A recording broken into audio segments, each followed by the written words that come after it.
샬롬.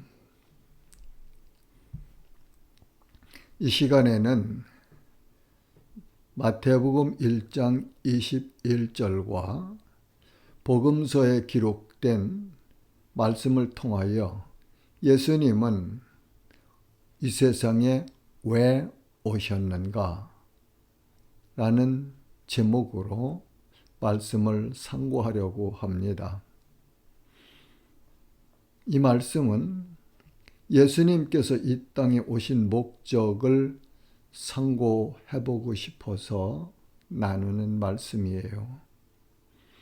본문 마태복음 1장 21절은 아들을 낳으리니 이름을 예수라 하라. 이는 그가 자기 백성을 그들의 죄에서 구원할 자이심이라고 말씀하셨습니다. 예수라는 이름은 나시기 전에 지은 이름입니다. 아들을 낳으리니 이름을 예수라 하라. 하나님께서 천사를 통해서 요셉에게 알려주신 이름. 그 예수는 그리스도, 메시아, 구원자의 주님이십니다. 그리스도는 기름 부음을 받은 자라는 뜻이지요. 구약에서는 기름 부음을 받은 자는 왕, 제사장, 그리고 선지자에게 기름을 부었습니다. 예수님은 만왕의 왕이시고 만주의 주님이십니다. 예수님은 그분을 주님으로 믿는 자들의 대제사장이십니다. 예수님은 하늘나라의 비밀을 가르쳐 주신 선지자이십니다. 예수 그리스도는 우리의 주님이시며 성도들의 왕이시며 만왕의 왕이십니다. 예수님은 성도들의 대제사장이십니다. 히브리서 2장 17절은 그러므로 그가 범사의 형제들과 같이 되심이 마땅하도다. 이는 하나님의 일에 자비하고 신실한 대제사장이 되어 백성의 죄를 속량하려 하심이라. 히브리서 4장 14절 말씀은 그러므로 우리에게 큰 대제사장이 계시니 승천하시니 곧 하나님의 아들 예수시라. 또 히브리서 10장 14절에서는 그가 거룩하게 된 자들을 한 번의 제사로 영원히 온전하게 하셨느니라고 말씀하십니다.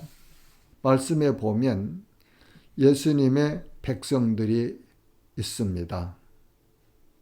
이는 그가 자기 백성을 그렇게 말씀하셨지요.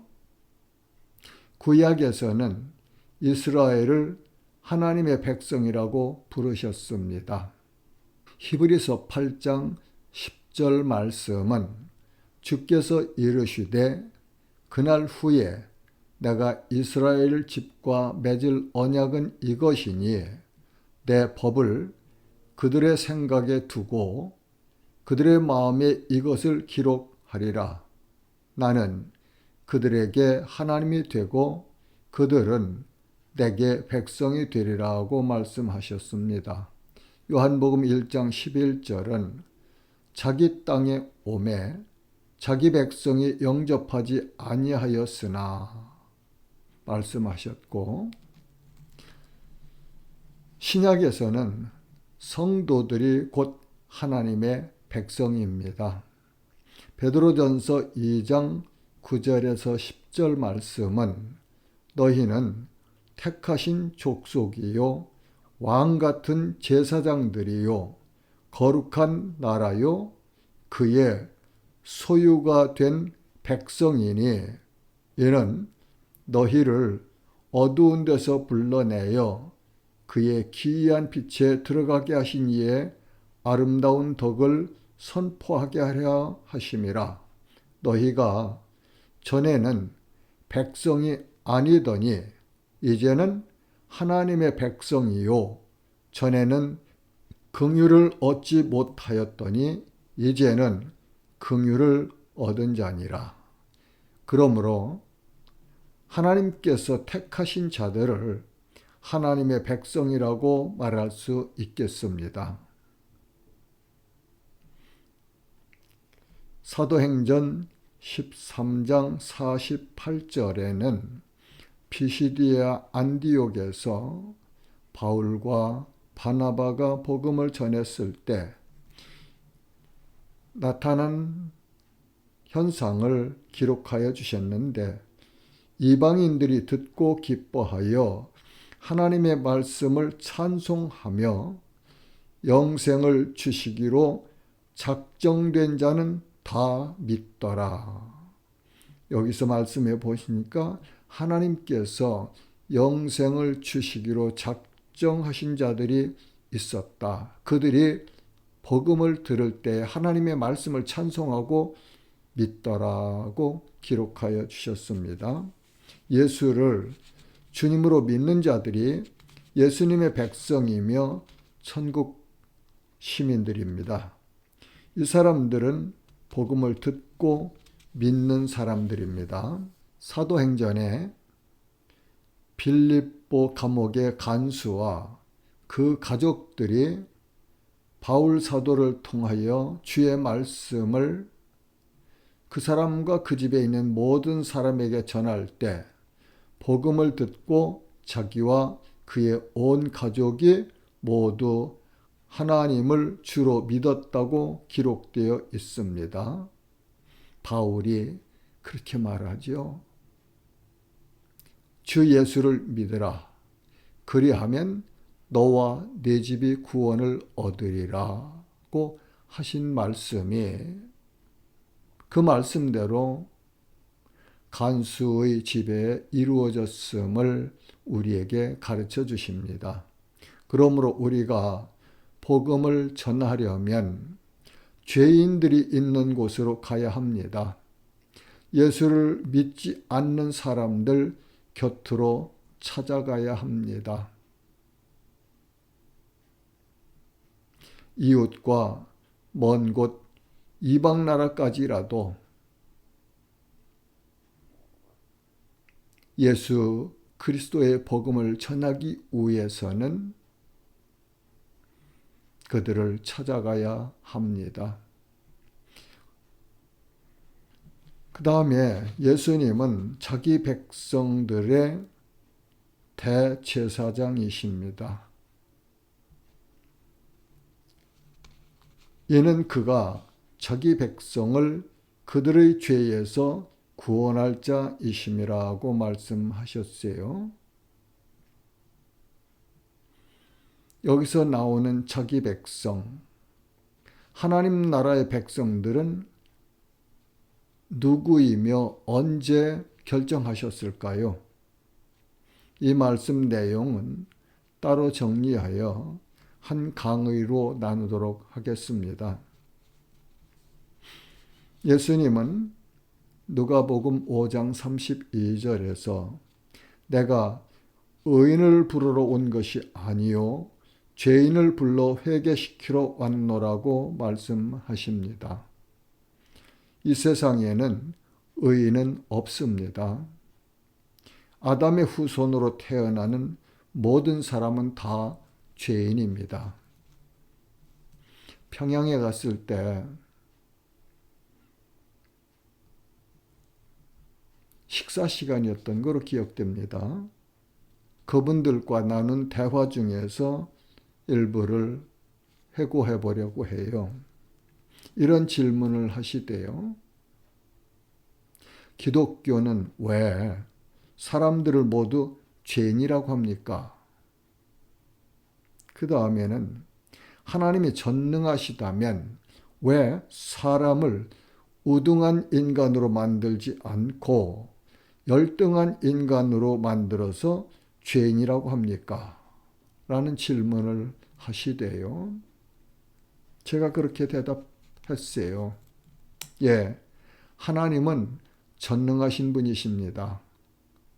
하나님은 인간을 우등한 사람으로 하나님의 형상대로 창조하셨습니다.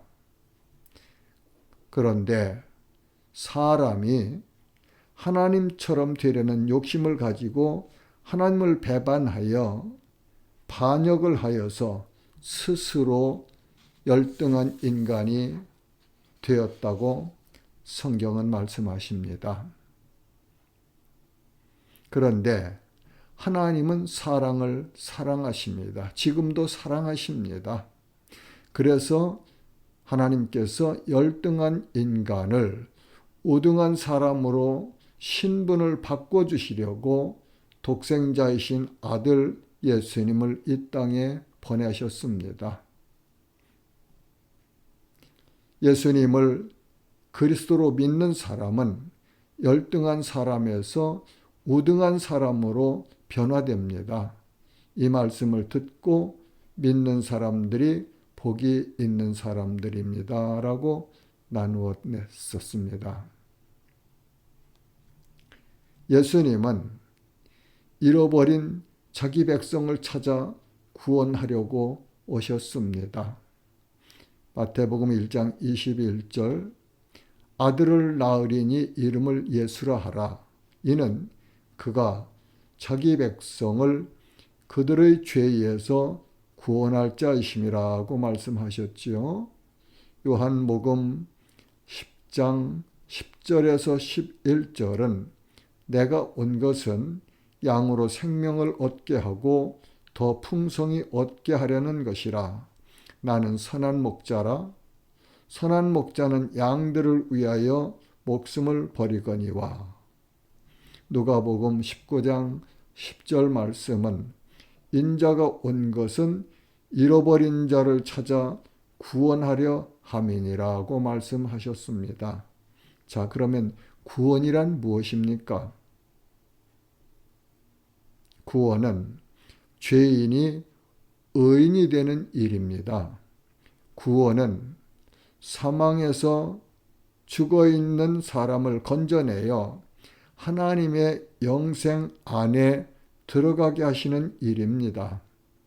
고린도 후서 5장 17절은 그런즉 누구든지 그리스도 안에 있으면 새로운 피조물이라. 이전 것은 지나갔으니 보라 새 것이 되었도다. 사랑하는 지체 여러분, 고린도 후서 13장 5절 말씀으로 권면하고 이 말씀을 마치려고 합니다. 너희는 믿음 안에 있는가 너희 자신을 시험하고 너희 자신을 확증하라. 예수 그리스도께서 너희 안에 계신 줄을 너희가 스스로 알지 못하느냐? 그렇지 않으면 너희는 버림받은 자니라. 주님 은혜 안에서 승리하시기를 소망합니다. 샬롬.